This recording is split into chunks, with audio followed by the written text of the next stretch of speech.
أهلا بكم مشاهدينا في حلقة جديدة من برنامج ضيف الاقتصاد. ويسعدني أن نستضيف في حلقة اليوم السيدة حبيبة القلالش المديرة العامة لشركة الخطوط الملكية المغربية. أهلا ومرحبا بك سيدتي. شكرا.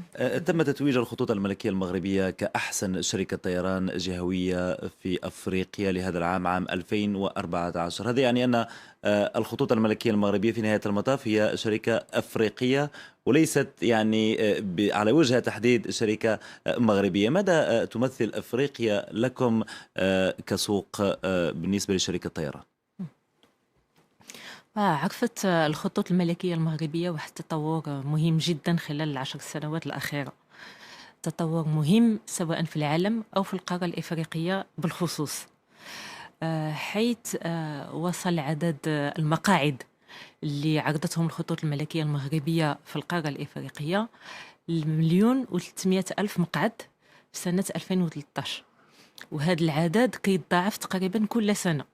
مثلا من ما بين 2006 إلى 2013 النمو ديال عدد المقاعد اللي عرضتهم الخطوط الملكية المغربية في إفريقيا كان كيتزاد كل عام بمعدل 16%، وهذا الشيء اللي كيدل على أنه الخطوط الملكية المغربية تتعزز الأسطول ديالها في القارة الإفريقية.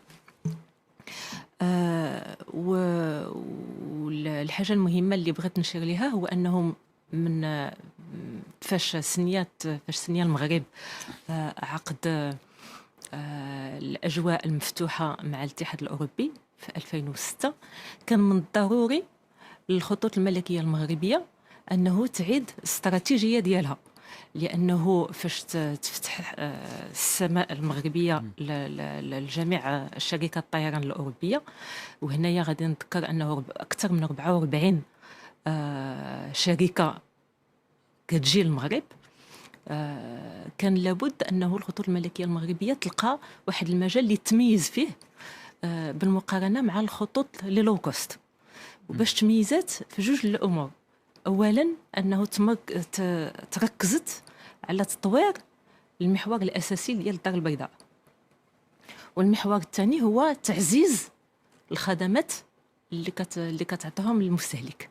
دونك هادو جوج محاور الأساسية اللي اختارتهم شركة الخطوط الملكية المغربية باش تميز على شركات لي لو كوست، نعم. وباش تطور نتيجة الاستغلال ديالها. والخطوط الملكية المغربية تميزت أيضا خلال الأشهر القليلة الماضية بما أنها ربما هي شركة الطيران الوحيدة في العالم التي لم تعلق رحلاتها نحو إفريقيا في يعني ظل وجود فيروس الإيبولا. هذا الفيروس إلى أي حد أثر على نشاط الشركة، على مردودية شركة الخطوط المغربية؟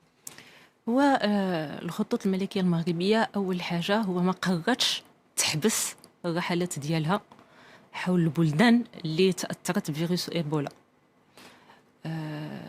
والسبب هو أنه المغرب عنده علاقات وطيدة منذ سنوات عديدة مع بلدان القارة الإفريقية، فما لقيناش أنه من الطبيعي بسبب فيروس الإيبولا نقبضوا نحبسوا العلاقة ديالنا مع هذه البلدان.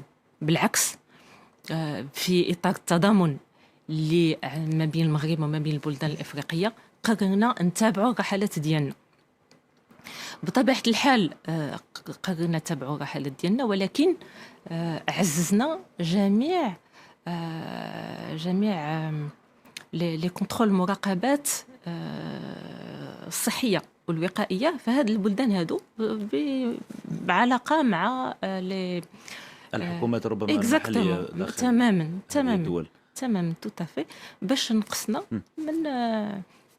من لو ريسك. نعم، أو ربما خطر انتقال هذا الفيروس إلى المغرب. دائما فيما يتعلق بأفريقيا هناك بعض الدول، دول الجوار، تسعى أيضا إلى نهج نفس الاستراتيجية وهي التوغل داخل أفريقيا، سواء عبر الخطوط الجوية أو عبر أيضا استثمارات في مجالات متعددة كالمجال ربما العقاري، المجال البنكي. يعني الخطوط الملكية المغربية تتجه جنوبا عوض أن تتجه شمالا ربما أو شرقا. لماذا هذا الاختيار بالتحديد؟ السؤال الأول بعدا غير باش نعطي مقارنة مم. مع بلدان أخرى إفريقية والاستراتيجية ديالهم مع في القارة الإفريقية. وقبيلة شرط العدد ديال المقاعد اللي عرضناها في القارة مم. الإفريقية. قلت على أنه عرضنا مثلا في 2013 مليون و300 ألف مقعد. في العالم العربي هذا العدد تجعل الغواية ماروك دونك خطة الملكية المغربية في المرتبة الثانية من جميع الخطوط العالم العربي اللي تتمشي لإفريقيا. دونك تنرتلو المرتبة الثانية بعد إميريت. والجيران ديالنا الجيري وتونيزير تيحتلوا المرتبة العاشرة و12 من ناحية عدد المقاعد اللي تيصيفطوا مم. للقارة الإفريقية.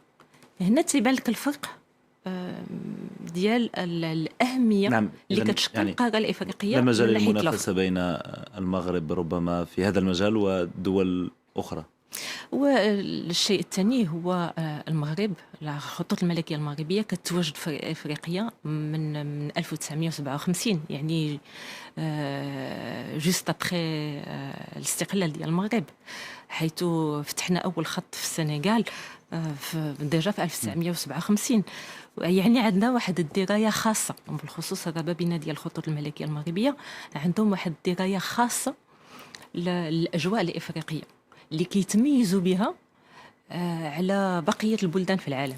مم. هذه اللي كتجعل الخطوط الملكية المغربية تتميز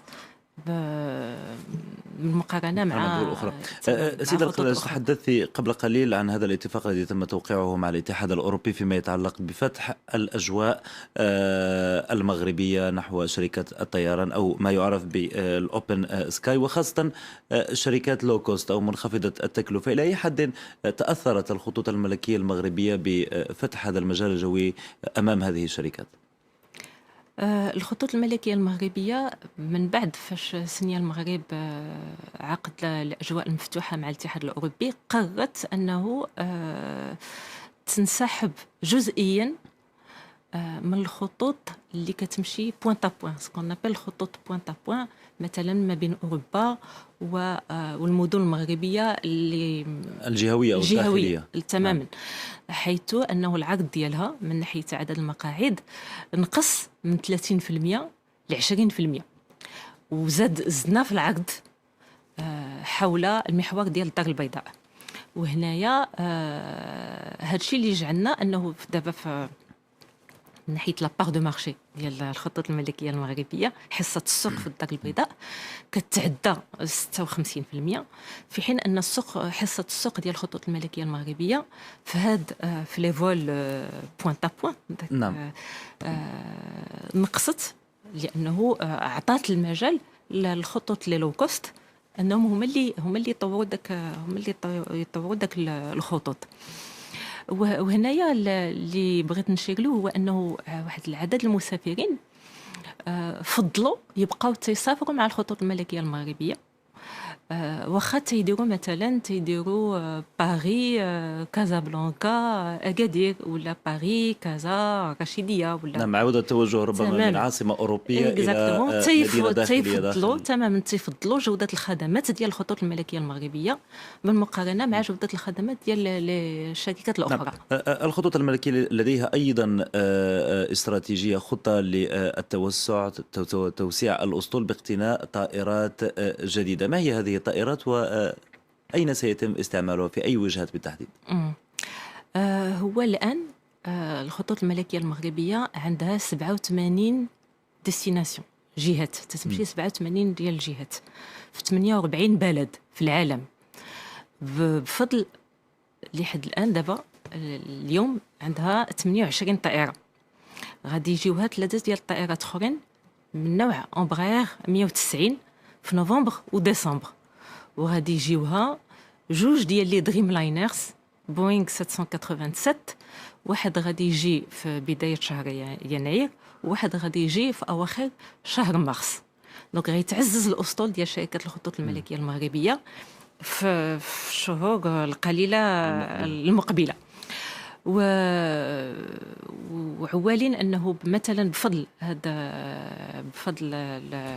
الاسطول ديال الامبراير مثلا 190 اللي فيه 100 مقعد، هي طائرات صغيره بالمقارنه مع الطائرات الاخرين اللي عندنا، مثلا البوينغ 737 800 ولا 737 700. الهدف ديالها هو تساعدنا اننا نفتحوا خطوط اخرى بتكلفه قليله، على ما يكبر عدد المسافرين وتعمر الطائره، وداك الساعات غادي ندوزو للطائرات ذات حجم نعم أكبر. اكبر. نعم.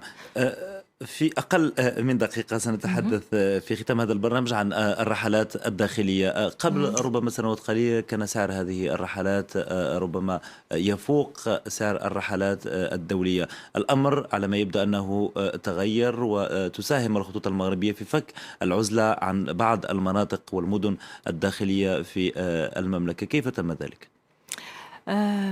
الخطوط الملكية المغربية بعد تكلفة الرحلة الداخلية عرفت واحد النقص مهم جدا، والفضل كيرجع للاتفاقيات اللي عقدناها مع الحكومة المغربية مع عدد من الجهات المغربية. وهنا كنغتنم هذه الفرصة باش نشكر بالخصوص وزارة النقل والتجهيز اللي كانت رائدة في هذا المجال، حيث